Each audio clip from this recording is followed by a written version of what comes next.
Bloomberg Audio Studios. Podcasts, radio, news.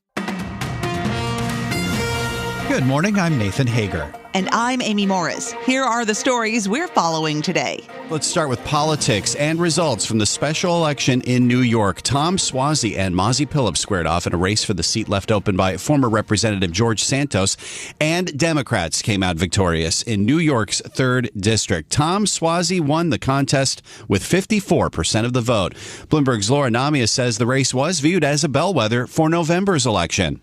We did talk to some voters out in the district who said that they were casting their ballots for Suozzi because they wanted Democrats to retake control of the House, less because of any personal attachment to Tom Suozzi than because they wanted control of the House of Representatives to switch back to Democrats. They were concerned about abortion rights, the future of democracy. They were concerned about some of the things that had happened during the Trump presidency and about whether or not Democrats could keep democracy afloat. Bloomberg's Laura Namias notes Tom Suozzi had represented New York's 3rd for 3 terms until George Santos claimed his seat.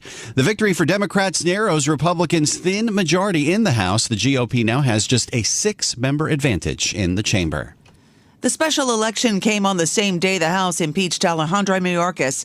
Republicans voted by the narrowest possible margin to impeach the Homeland Security Secretary after failing in their first attempt last week. House Speaker Mike Johnson announced the final tally. On this vote, the yeas are 214 and the nays are 213. The resolution is adopted. Mayorkas becomes the 2nd cabinet member in U.S. history to be impeached. The first came nearly 150 years ago. The effort is likely to die in the Senate, where a 2/3 majority is needed to remove Mayorkas from office. And staying in Washington, Amy, Defense Secretary Lloyd Austin is back on the job. He was released from the hospital last night. He underwent a procedure for a bladder problem. Bloomberg's Ed Baxter has the details. The doctors at Walter Reed Medical Center say they identified what was causing him pain, and the bladder issue related to his prostate surgery was rectified in a non-surgical procedure. They say the prognosis from his prostate cancer surgery is still good. Pentagon Deputy Press Secretary Sabrina Singh says he will participate in the virtual Ukraine Defense Contact Group because of its importance. If U.S. support wavers, we know Putin is not going to stop in his war in Ukraine. Austin is expected to host the meeting today, about 50 countries. Ed Baxter, Bloomberg Radio. All right. Thank you, Ed. Turning now to the markets. We start overseas, where an inflation surprise in the UK is giving a boost to British stocks. Data show UK consumer prices rose less than expected in January, largely due to downward trends in the cost of food and household goods. We get more from Bloomberg's Lizzie Burden in London. Inflation has unexpectedly held steady at 4% when economists thought it would rise. Core inflation was lower than economists thought, 5.1%. And even the monthly number for inflation came in at 0.6%, so double the expected drop. So I can hear the relief from the Bank of England, and I can hear it on Downing Street as well. Bloomberg's Lizzie Burden notes the data has traders moving up bets for a rate cut from the Bank of England. The pound weakened on the news, currently trading at 1.2539 against the dollar. And back here in the U.S., Amy, we are coming off a tough day for stocks. The S&P 500 fell 1.3% after hot U.S. inflation data pushed back bets for a Fed rate cut. Now the question is, will the sell-off continue? Jean Boivin is head of BlackRock Investment Institute. The market is overreacting. That has been the story for the last 18 months. We've seen that in December with the shocker FOMC, massive rally, right? And now that was overextended. I think that's getting corrected as we speak. But I think the broader story will be one where inflation is going to continue to trend down over the next few months. We're going to see cuts. Jean Boivin, BlackRock Investment Institute, still sees a soft landing in sight. This morning, U.S. futures are signaling a rebound from yesterday's losses. Now, some stocks on the move this morning. Shares of Airbnb are down about 5% in early trading. Earnings from the company initially came in strong, but Airbnb says overall demand is coming down in the current quarter. It notes this quarter last year was especially strong thanks to revenge travel coming off the pandemic. Now Airbnb says demand is starting to normalize. And shares of Lyft are living up to their name this morning, Amy. They're up about 15.5% in the pre-market. The ride-hailing company posted earnings in line with estimates and issued a forecast that was better than expected. Bloomberg's Charlie Pellet has the details. It shows efforts to boost ridership are paying off. The company said gross bookings, which represent the total value of transactions invoiced to riders, will be about $3.5 to $3.6 billion in the first 3 months of the year.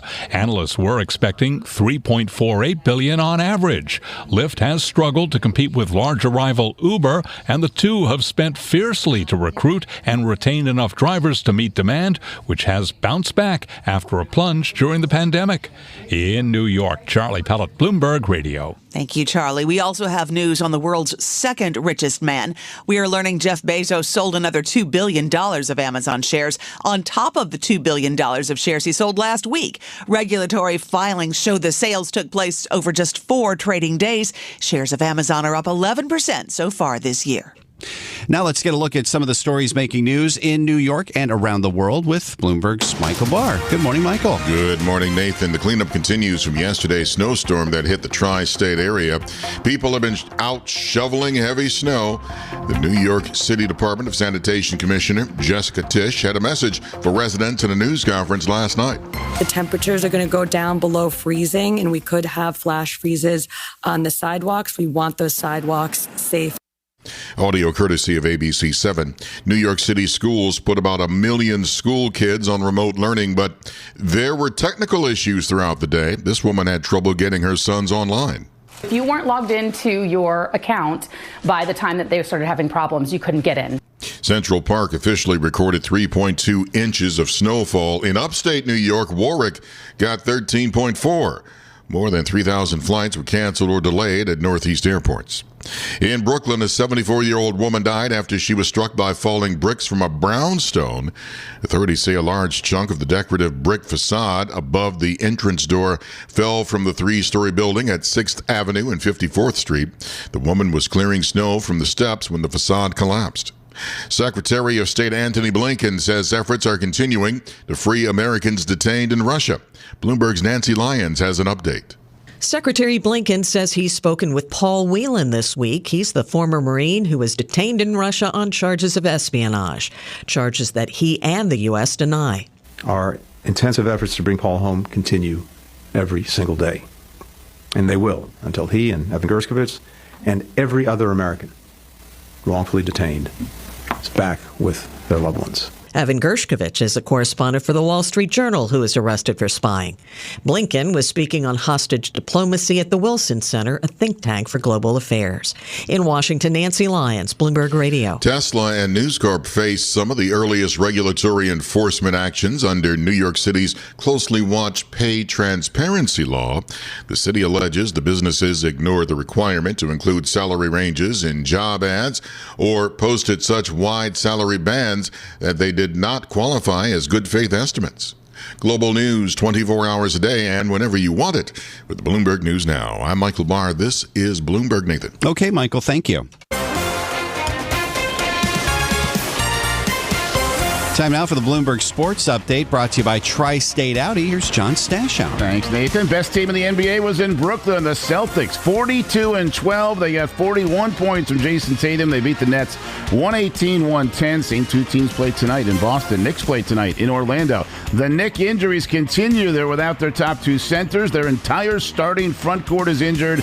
And now Dante DiVincenzo, who's played so well of late, has an injured hamstring, questionable for tonight. Knicks come off the heartbreaker in Houston when the foul that the NBA admits should not have been called was called at the end of the game. The Knicks have filed a protest, but protest can't be upheld based on a missed call, only the misapplication of a rule. On the ice, Devils with 3 in the third, 1-4-2 at Nashville. Islanders went scoreless in the shootout and lost at home to Seattle 2-1. St. John's lost at Providence 75-72. Red Storm have now dropped 7 of the last 9. They stormed the court at Syracuse after an upset win over 7th-ranked North Carolina. In Port St. Lucie today, Met pitchers and catchers report. The big Met change, a new manager. Buck Showalter out, replaced by former Yankee bench coach Carlos Mendoza. Here he was at his presser last fall. I'm not just creating a new culture. People need to understand that this is a team that won 100 games not too long ago. And they started to create something special. And I'm coming in to continue to add to that culture. The Mets did win 101 games in 2022, but only 75 wins last season, and they were relatively quiet in the offseason. Yankee pitchers and catchers report tomorrow in Tampa. A lot of free agents have yet to sign, but outfielder Jorge Soler did sign with the Giants, hit 36 homers last year in Miami. John Stashauer, Bloomberg Sports. From coast to coast, from New York to San Francisco, Boston to Washington, D.C., nationwide on SiriusXM, the Bloomberg Business app, and Bloomberg.com. This is Bloomberg Daybreak. Good morning. I'm Nathan Hager. The special election results are in, and the margins in the House are about to get even thinner. Democrat Tom Suozzi has prevailed over Republican Melissa Phillip in New York's 3rd congressional district, and the race to move past a disgraced Republican former Congressman George Santos. Bloomberg Politics contributor Jeannie Scianzano joins us early this morning after election night in the New York 3rd, but I'm guessing, Jeannie, that you weren't staying up too late to watch the results come in. Even with the polls pretty tight, it seems like it didn't take a whole lot of time for the Associated Press to call this race. So what was the decisive factor here for Tom Suozzi? You know, I think the decisive factor for Suozzi was there were a few things. Number one is that he was able to counter this race in terms of immigration, and so much of this race focused on immigration. He was able to say to his opponent, and he was able to say to Republicans and voters, that he is a moderate and that he wants to work across the aisle to deal with the issue of immigration, which, let's face it, for New Yorkers is a very big issue, 170,000 migrants in the city now. And so he was able to contest that. But the other thing he was able to do is he was able to say that he is somebody who they know, he's a known quantity for people on Long Island and in this New York 3rd district. And of course, they are just out of having been served by George Santos. And so would they really want to take a chance on somebody unknown like Mazi Phillip? And of course, the answer turned out to be no. So he was also helped by the fact that he is a known quantity in that district. When it comes to the immigration issue, Jeannie, I mean, it's got to resonate differently in a place like New York or the New York suburbs like the 3rd district than it does in a lot of other districts across the country, right? So can we see this as a bellwether for the rest of the country, given how immigration might play differently in different parts of the country? Yeah, I don't know if we can see it as a bellwether, but it does give Democrats in districts like this, and there are a lot of them across the country, a map and a way forward as they contest in November. And that is not to shy away from this issue. And this was one thing Suozzi did very well, is he did not say, oh, I'm going to give this issue to the Republicans. He took it on. He said, close the border. He said, due to the violence that has occurred in New York City at the hands of migrants, they should be deported.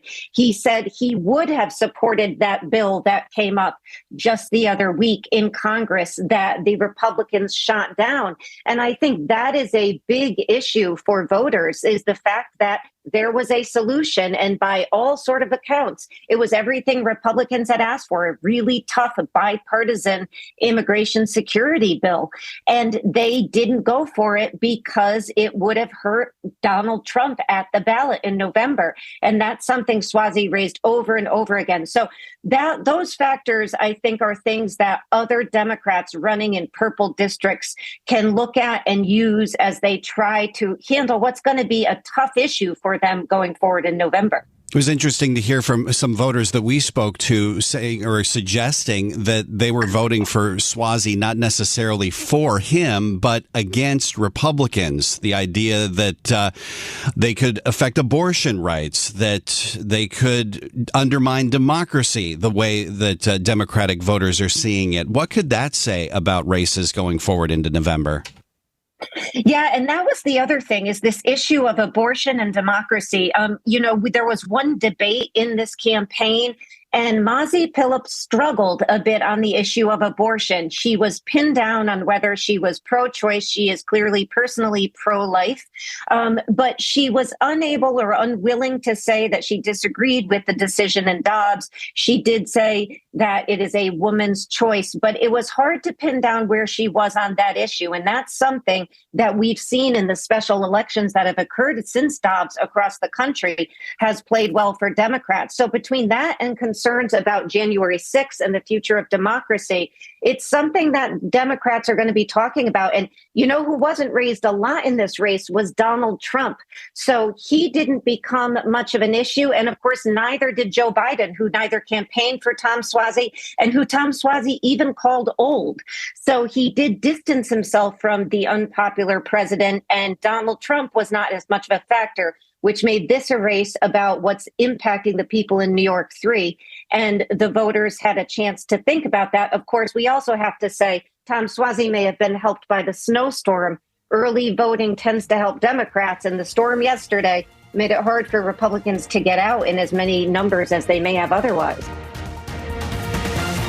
This is Bloomberg Daybreak Today, your morning brief on the stories making news from Wall Street to Washington and beyond. Look for us on your podcast feed by 6 a.m. Eastern each morning on Apple, Spotify, and anywhere else you get your podcasts. You can also listen live each morning starting at 5 a.m. Wall Street time on Bloomberg 1130 in New York, Bloomberg 99.1 in Washington, Bloomberg 106.1 in Boston, and Bloomberg 960 in San Francisco. Our flagship New York station is also available on your Amazon Alexa devices. Just say, Alexa, play Bloomberg 1130. Plus, listen coast to coast on the Bloomberg Business app, SiriusXM, the iHeartRadio app, and on Bloomberg.com. I'm Nathan Hager. And I'm Amy Morris.